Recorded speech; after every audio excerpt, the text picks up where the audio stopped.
Hey, welcome to Tech Select with me, Linus. Now, in today's video, I'm giving you 6 legitimate ways to make some money. So, it's not a lie that money is kind of scarce one of these days. And to be honest, hey, things have not really been going down well, I must say. But hopefully by the end of this video, you'll have learned a couple of tricks here and there in which you can use what you already have to make some money. Let's kick it off immediately. So step 1 is freelancing. Offer your services and skills up for sale to people who really need them, no matter the region they live in. So you can be in Uganda and you offer services to somebody in India, somebody in the USA, and stuff like that. Now, to this, you need to utilize websites such as Upwork, Fiverr, and Freelancer. Of course, there are other websites out there, but these here are the ones that I actually trust, okay? Now, on here, it is just as simple as you creating an account and you list down the things you can do, maybe video editing, graphics design, transcribing, you listen to an audio or you listen to watch a video and you type it out for somebody or something like that. There is so much work to be listed up there. You can do data entry, for people wherever they are. So this is a broad spectrum, where you can just go and put your stuff up and people actually pay you some good money for your work and time. Now, it's not good for me to just tell you this is good and not tell you the good and the bad, the pros and cons that do come with some of these options I'm giving you. Now, looking at the pros: 1, easy to set up. 2, quick verification. In about 24 hours, you are good to go and really set up to go. 3, you are not limited by time, in that if it is 8 p.m. in Uganda, it's about 9-10 a.m. in the USA. So you are not limited by time. So it all comes down to how much work are you willing to put in order to earn this money. It comes in dollars. Disadvantages, the cons to this here is: 1, you need to have a skill, a tradable skill. You need to have something that you can sell. You can be a video editor, graphics designer. I've been listing these things from way before. So really, you need to have something to sell, and a service or something you can render to somebody. The other disadvantage of this is it takes a while for you to get your first client. I have a friend of mine that recommended, to put up his work on freelance, and because he's a very, very good and talented graphics designer. And 1 week later, he's like, "Whoa, man, I'm not getting work. What is the problem?" My brother, it takes time. You see, you've got to build a portfolio. No one's just going to throw money at you. They've got to know the person I'm giving the work, can they actually handle this work? The person I'm giving this work, what kind of stuff has he put out before? Who has he worked with before? So you have to, build that rapport.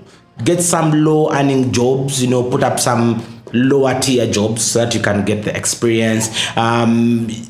Work with people. It's on your profile. If it shows you've worked with one person, and if I created a profile and I've worked with, let's say, 1,000 people, definitely people look at me with 1,000 faster than who's having one. So don't rush to put your services up for $100 and $300 and start with a 10, 5, build that rapport. So it takes a while for you to get the big bucks. That's the only downside to freelancing. And this brings us to number 2. Number 2 is testing websites or applications. Now, everybody who is a developer, of course, everything looks nice when it's in your circle until you push it out to the public, and then you notice there's lots of in there. Am I allowed to say that? Okay. Everything looks nice until you put it out there and you notice there's lots of bugs and faults and things not going right in there. So this is where you, as a website or app tester, would come in. Now your job is basically you would grab early access to website or early access to an application, test it thoroughly, and then give your feedback to the developer. Maybe this didn't work well, I didn't like the interface and stuff like that. Now this here is quick way for you to make some really, really good money. Of course, the websites where you can list yourself, to become an app or website tester, one like usertesting.com. Yeah, so on usertesting.com, you can go sign up, create your profile and all that, and you're up and running to become an application tester. Now, pros to this, the good stuff is, setup is less than an hour. It's really, really quick. And as soon as you go right there, sign up, put in your details, and you're good to go. Your profile is out there for people to know that you're ready to work as an application or website tester.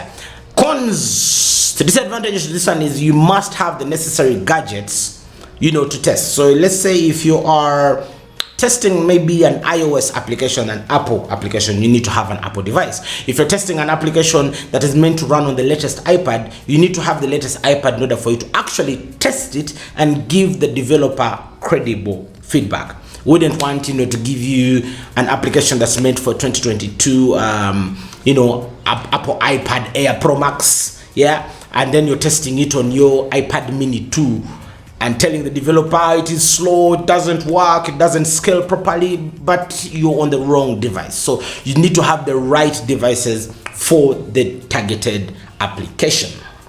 Right. Number 3 is working as a blogger or creating a blog post. Gone are the days when you actually need a lot of IT knowledge in order to create a blog post. These days, there's so many free ways for you to create a blog post that is actually credible and it's something really legitimate for people to read through and keep tracking stories. There are free options out there. For instance, there is blogger.com. This one of those services from Google, and it does come free of charge. So you just create with your Google, with the Gmail account, and you are in. And of course, there's so many templates and all that. Most templates are free, some are paid. The professional ones are kind of paid, but they don't really cost that much. Now with this here, one, you'll have an easy blog site for people to come and check out stories and all of that, and you can easily make money from this. How? Let's explain. So once you've created your blog site, yes, let's say it is free. You're using the free domain. You don't need to buy a domain. You can use the blog post domain. The software is all free thanks to blogger.com, and then everything is up and running. Now, time to make some money. You make money by joining affiliates. Now, affiliates in this case are people who partner with you to run adverts on your website. Now, remember, you only get paid when there is an actual conversion on the website. Now, for instance, if let's say I was checking out a blog post about entertainment in Uganda, and there is an advert of, let's say, Jumia. Now, if I get enticed by that Jumia advert dancing over there and I click on it and actually go over to Jumia and buy an item, the owner of that blog post does get paid. So you only get paid for conversions.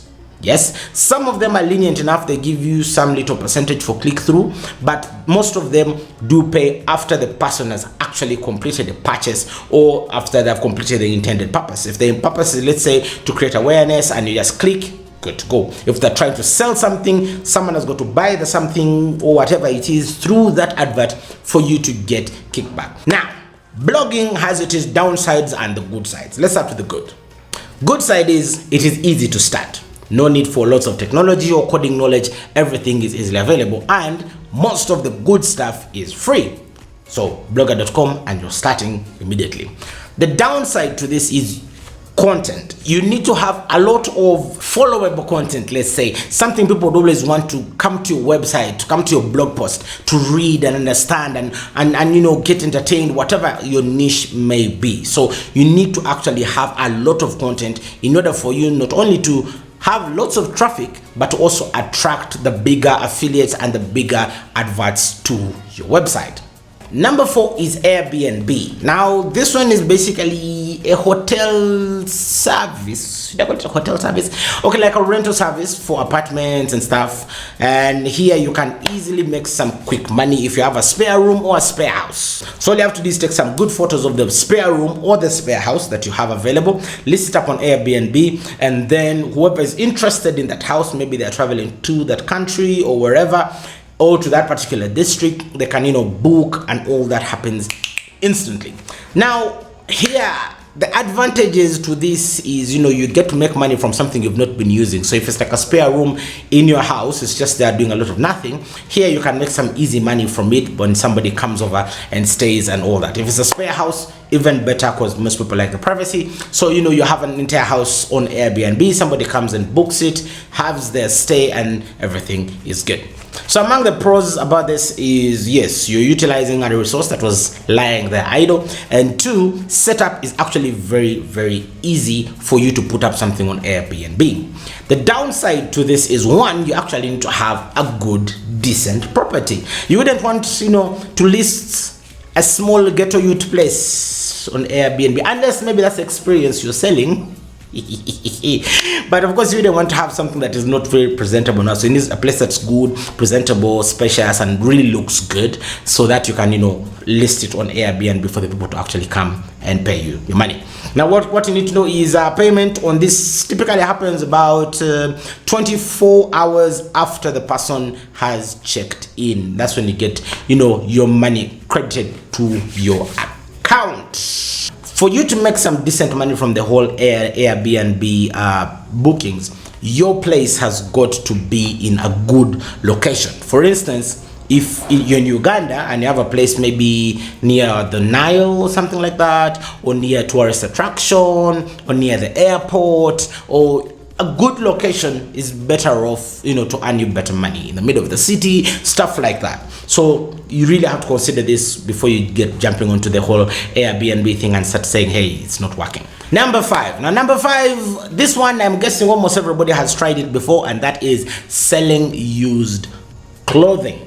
Now, I'm not saying go to the street and start making noise, waving all those clothes around. No, go online and utilize your website such as Facebook, Gigi, especially in Uganda. Gigi actually does work right there. You can even post on Instagram, Twitter, and all of this. Now you get your clothing, take some very good photos of these items and post them up on the social media platforms, and then market them and see how the response does come through. Number 6, which is the last one on this list. It's kind of controversial, but hey, it does make some money, and it makes money online. Now, this is driving for Uber or Taxify. I know, you can hold the booing and all that. It's kind of one of those avenues that are highly contested, especially here in Uganda. But let's look at it anyway. You can actually make some really good money driving people around. Now, it all comes down to your good customer care. If you're really good with the clients, some clients, especially the non-blacks, are good at giving tips. If the service is good, they'll give you a tip or something like that, and you can actually earn extra money on top of your trip fare. Now, of course, you'll be driving passengers from point A to point B and getting your fare. Yes. Now, all you need to have for this is, 1, of course, you need a vehicle, because that's what you're going to be driving people in. 2, you need a driving permit that is valid. You need an Interpol letter of good conduct. That is for Uganda in particular. I don't know how it is in other countries.